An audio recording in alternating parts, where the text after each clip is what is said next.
going to look at 3 more example problems of changing a part out of a whole into a percent and a decimal.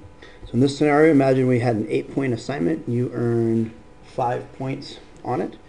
There's no easy conversion rate. We can't multiply top and bottom by anything to get into the decimal system. 8 times, what is going to equal a 10, 100, 1,000, and so forth. So we're not going to be able to use that method. So we're just going to use division. And when we divide, we end up in the decimal system, which is then easily transferred to percent. So let's try this out with 5/8. Remember, the numerator always goes inside the box. That's our dividend. The divisor goes outside. So 5 divided by 8. 8 doesn't go into 5, so I'm going to add a 0 and a decimal point. 8 goes into 50 6 times.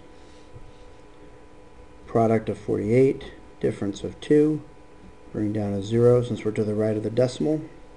8 goes into 20 twice. Product of 16, difference of 4. Bring down a 0, and 8 goes into 40 5 times, evenly.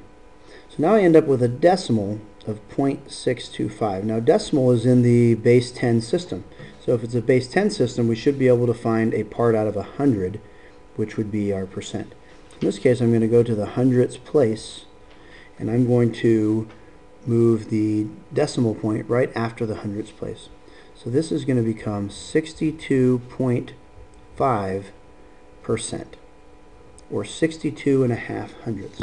Just looking at the whole number part, we can see that it's 62 hundredths. Well, sure enough, there's the hundredths place. So from the decimal system, we can easily go to percent. Let's do 2 more. Let's say you earned 10 points out of 12 on a recent quiz.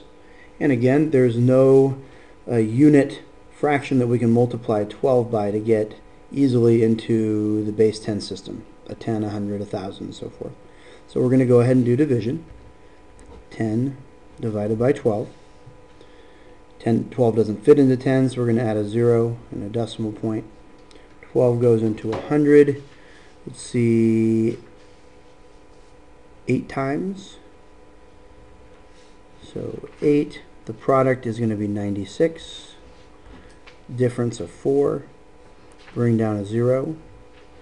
12 goes into 40. 3 times. Product of 36. Difference of 4.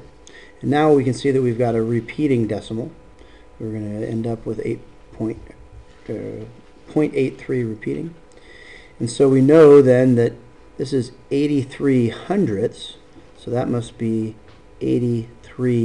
And if we want to carry the decimal out, then we could say it's 83.3%. Again, the thing to check is just the digits before the decimal point. Does the 83 line up with the hundredths place after the decimal? Yes, it does. And we'll do 1 more.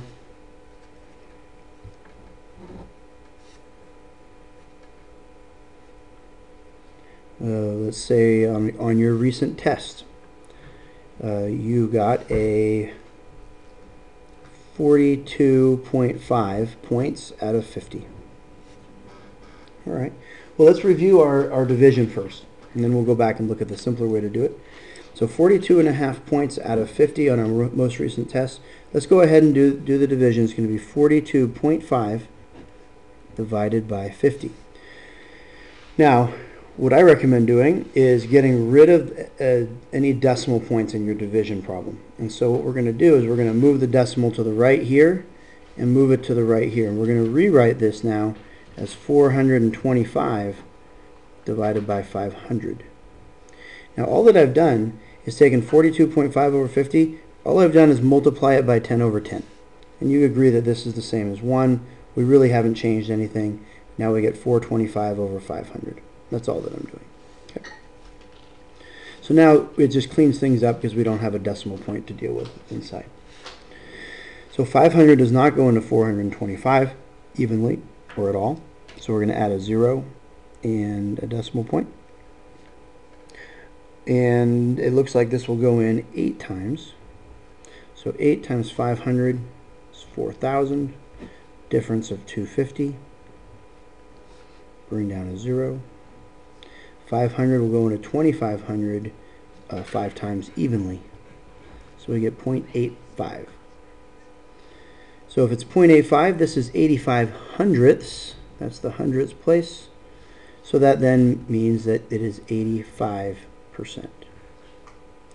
Now because this test was out of 50 points, we can also do this a different way, which is 50 is easily multiplied by something to get a power of 10. So we can get into the decimal system pretty easily simply by multiplying this fraction by 2 over 2.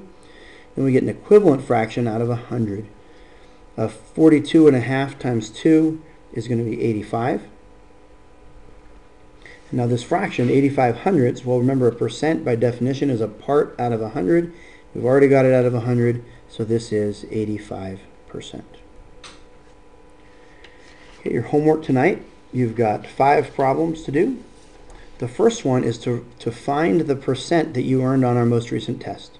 I'd like to see it as a decimal, a fraction, and a percent. And you're going to do the same thing for these problems 2 through 5. I've given you a fraction in these cases, a decimal here, and a percent here. And I'd like them to be written as decimal, fraction, and percent for all 5 of those.